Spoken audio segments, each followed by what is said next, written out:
You see, what a lot of people miss is how our thoughts and the words we say shape the road ahead. It's like when you toss a wish into the universe, and somehow it comes back to you as an experience. But here's the thing. It's straightforward, but not everyone catches on.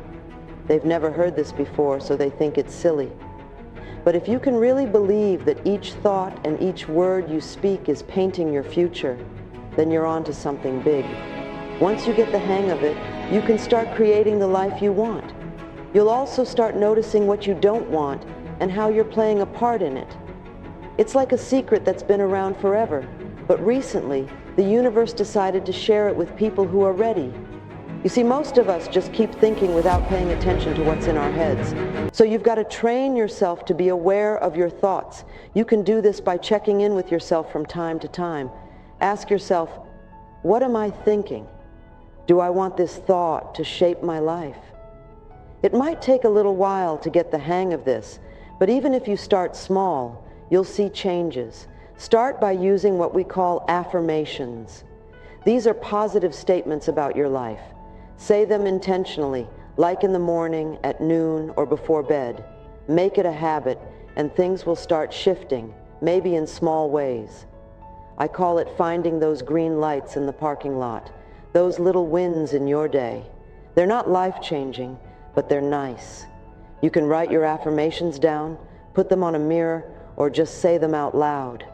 I suggest doing it in front of a mirror because there's something special about looking into your own eyes while accepting yourself or realizing when you doubt yourself.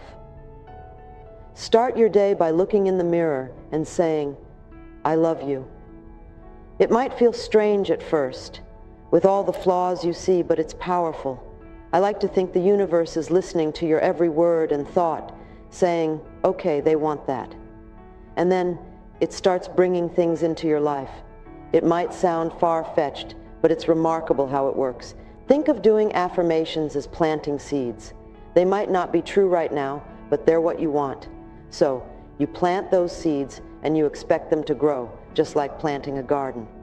You don't dig them up a couple of days later and wonder what's wrong. You trust the process, knowing there's a law at work. Make it a daily habit, like something you do when you wake up or before you go to sleep. And don't forget gratitude. The universe loves it. The more you're thankful for the good stuff in your life, the more goodness you'll attract. It's like when someone gives you a gift. If you appreciate it, they'll want to give you more. It's the same with the universe. It loves gratitude. Here's a unique take on the idea. If you deeply believe that you don't deserve good things in your life, which many people do, it can slow things down. Some might even say that affirmations don't work. They've tried prosperity affirmations, but they say it doesn't change anything. So I ask them, how many prosperity affirmations did you do in a day? They might say 3. But then I ask, how many poverty affirmations did you do today? It could be hundreds, depending on what's in their mind. For me, I've held on to this belief that only good things lie ahead. I've said it for years, and it doesn't matter what life throws at me because I believe it'll be good. You can become more aware of your beliefs by taking time to write them down. For example, you can create a list of what you think about different things, like men, women, money, and more. Write down whatever comes to your mind, whether it sounds positive or not. Then, see how many are positive and how many are negative. Take those negative ones and turn them into positive affirmations. This can help clear up any negative beliefs that might be holding you back, especially about things like money. To change your thoughts, you first need to know what they are. It's like a computer. If you don't understand how it works, it's useless. But when you learn the language of thinking, amazing things can happen. What you think and believe is what becomes real for you. Your thoughts shape your life. When you grasp this, you can make significant changes. It all begins with accepting and loving yourself. Most people don't love themselves. They feel like they're not good enough, that they always mess things up, and they're unlovable. When you carry these feelings, it's tough to create positive things in your life.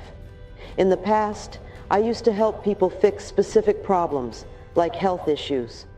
But one day, I discovered that when people truly learn to love themselves, everything else seems to fall into place like a miracle. Many of us grow up thinking we're not good enough, but when I asked people what was genuinely wrong with them, I never got a reasonable answer. Loving yourself isn't about vanity. It's about acknowledging your self-worth. Recognize that you are valuable just as you are. This isn't about being self-centered. It's about treating yourself with respect, which makes a world of difference. When you stop beating yourself up and start showing yourself respect, it changes how you interact with the world. What you give out in life is what comes back to you. And that's why loving yourself is so important.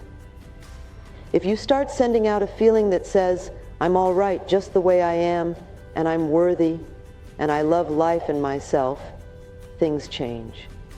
Life responds differently because your energy changes. But many people don't realize it, and that's okay.